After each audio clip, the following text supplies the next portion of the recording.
Hello, hello, welcome back. We are bringing in some cards for our game number 2 against Esper. Most notably, Siege and a couple of rending volleys to deal with potential Atarkas. And we will trim just a few burn spells here, as well as a single Eidolon. And get back in the game. Already, I am thinking that 1 is the correct number of Avaricious Dragons, and that sideboard slot could be better dedicated to something else. Ditto with the Bathe and Dragonfires, which are just completely eclipsed in usefulness and card quality by Exquisite Firecraft. This is a keep, by the way. So the sideboard is probably the biggest check left unchecked for this deck. Basically, the main board needs a little bit more tweaking. I need probably a Lightning Berserker or two back in the deck. And maybe not 4 of each burn spell. We'll probably shave some number of Wild Slash and or Lightning Strikes, just because Exquisite and Stoke are definitely the superior cards. Although cheap prowess enablers are what we like. So maybe 3 Stoke is correct. It doesn't seem like that would be, but again, tapping our creatures really costs us in this deck, so I don't know. It's something that bears consideration. I am playing on the second day of the format online, so I'm sure that things will come into focus as we face more matchups. The matchups that I am interested in shoring up against in the sideboard are definitely green-red, devotion, ramp, what have you. We're favored against, probably should have played the Abbot before the land drop there. I'm sure that that's a sequencing trick that I will get used to in time. Yeah, so we want to shore up our sideboard against green-red. We have a fit, yeah. You see, we could have, yeah. Anyway, learn from my mistakes.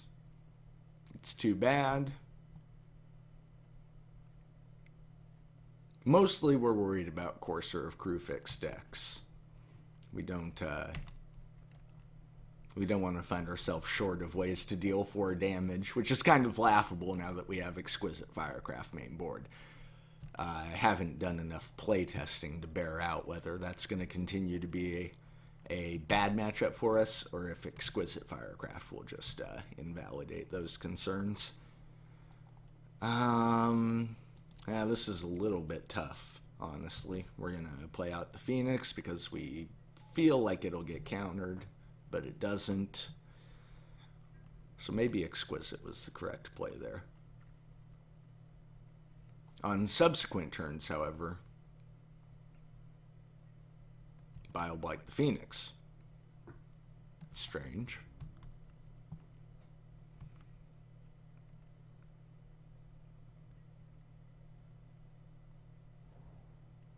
Generally, I think you want to remove creatures without recursion first. Probably going to lose our Exquisite here.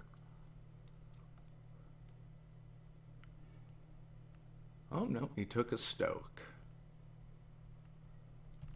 Okay. And he's not going to be tapping out anytime soon, now that he's seen that in our hand.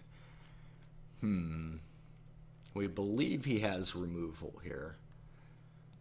But we will, or a counter spell. Either way, we'll get the prowess trigger, allow Exquisite to get countered, unfortunately, and hit him for 3 here, which is not the best. We are definitely having a slow start this game, or he just had, 2 Bile-Blights in his opener. It happens. At any rate, we're mostly favored in this matchup. We can come back on the play, and should we need to, we can come back on the play. and take control again. Okay, so he's leaving up counter magic here.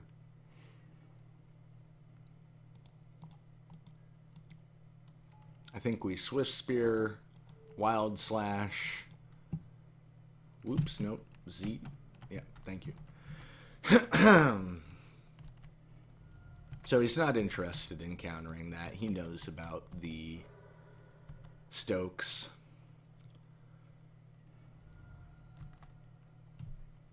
Probably getting a Plains here.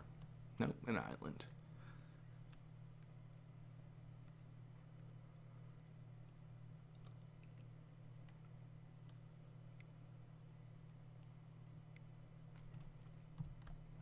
Okay, the drown, 2 drowns, 2 bile blights, definitely an effective sequence.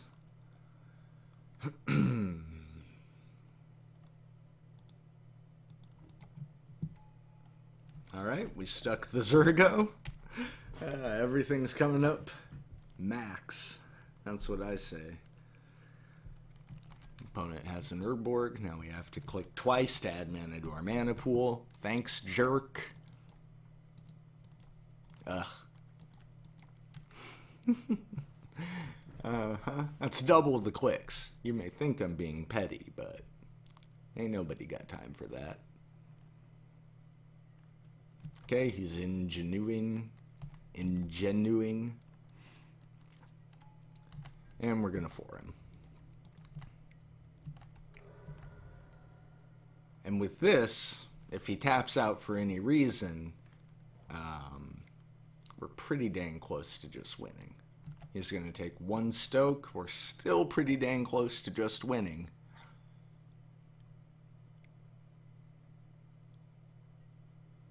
Oh, rabble. Okay, that puts a damper on things.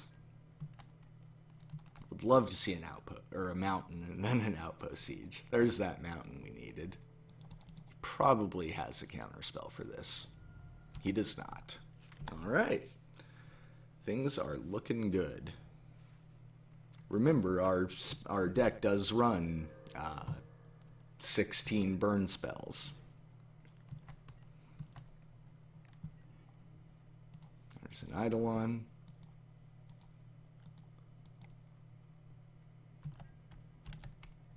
Pass it right back.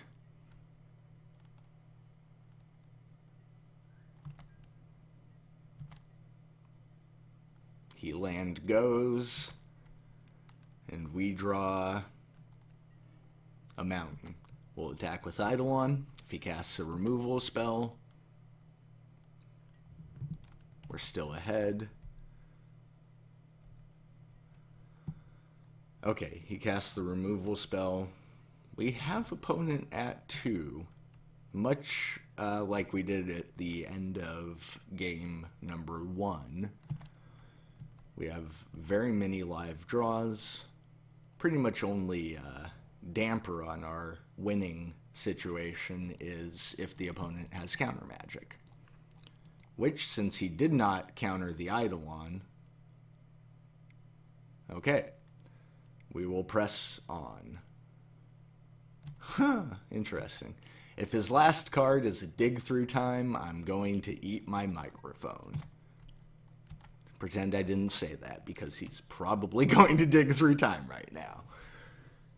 Okay, we can accept that. It just means that not every card in our deck kills him. Don't dig. Don't dig.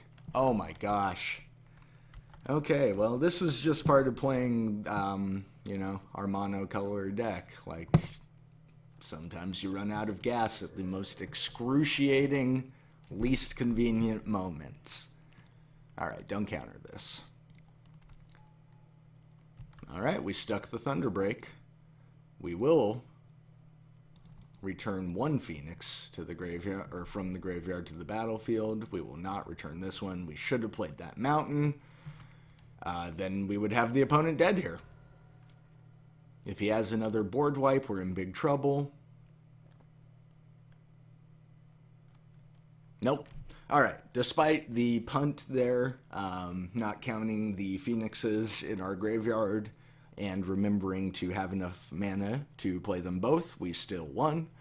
That was the big mistake of the match. I think we kept a good hand and we played tight both times. So thank you for watching, and I hope you enjoyed. If you want to see more matches featuring this deck, you know where to find them. That's my channel page. I will see you guys next time. Bye-bye now.